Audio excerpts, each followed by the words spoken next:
All right, so, okay, I'm just going to give you a quick little demo on how to create your 6x6 in InDesign. Some of you that you know InDesign already know how to do this, but if you want to try it and you don't know, then basically you go to InDesign, which is ID, it's pink. I have it on my dock.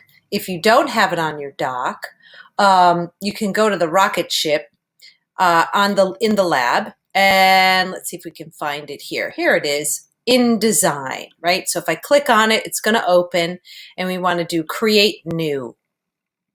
We want to use print, and I want to change it from picas to inches, change it to 6 by 6.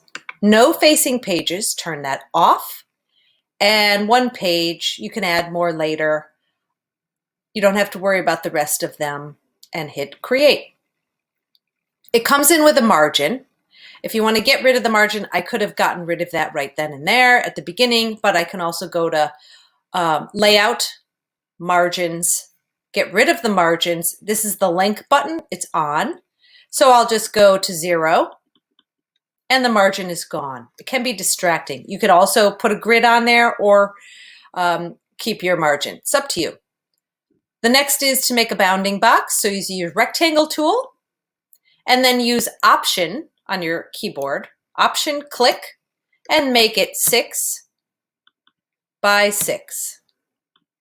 Now it doesn't come in with any kind of a stroke, so you want to make sure you're using a solid, and you want to give it maybe about a 2-point stroke, maybe even 1. That's fine. You don't want it to take over. And then again, I want you to line it up best you can, and you can actually just pop it right in there with nice auto grids, and there it is. That's your bounding box. So when you print this out, you will know where the bounding box is, and you can design, when you're doing your tracings, you can design right in it. So print this out maybe, I don't know, 8 times or so, so when you do your tracings, you'll have enough of them.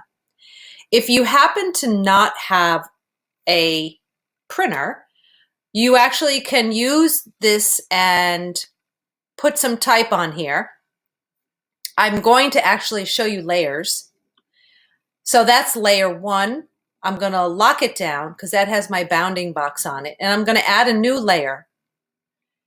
And it's not locked. The eyeball is you turn it on and off. So I'm going to actually click in this layer, and actually I'm going to keep it open, right? So you can see this. And I'll go ahead and click and drag. So click and dragging a bounding box, a type tool bounding box, is how you have to get a bounding box in InDesign. That is different than Illustrator. So click and drag.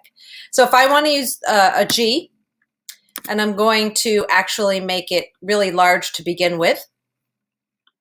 And again, I might make my bounding box smaller. I can move this around with my tool, move tool. I can use my free transform tool and hold the shift key down and make it quite large. Remember, I asked you to make your letter forms large, medium, small. Print them all out so you have them to trace. But if you don't have a printer, you actually can put a piece of tracing paper over your screen here and trace. Use your bounding box, so you can use your iPad or well, if you're using your iPad, you'd have to use Adobe Comp.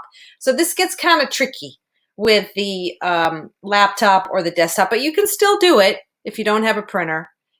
Put your piece of tracing paper, tape it, and then again, don't do it with a magic marker. Maybe you do it with a pencil lightly and you start to get some drawings and move it around. So you might want to have a G here, and then I'm going to copy and paste it, right? So Option and paste it. I may use my free transform. I'm going to make it smaller. Whoops, didn't hold the shift key down there. So make it smaller. I might choose that one. You don't have to use the same image or the same letter form. You can use a different one. So if I wanted to copy and paste, but not use a G, but use, I don't know, a V or an M. I typed it in, you didn't see it, it's there. The reason why you can't see it is because the bounding box is not big enough. So I might use an M. I might copy and paste this one, make it smaller. Again, I would probably move these things around and make sure there's enough negative space. And when you print them and cut them out, they won't obviously have the lines.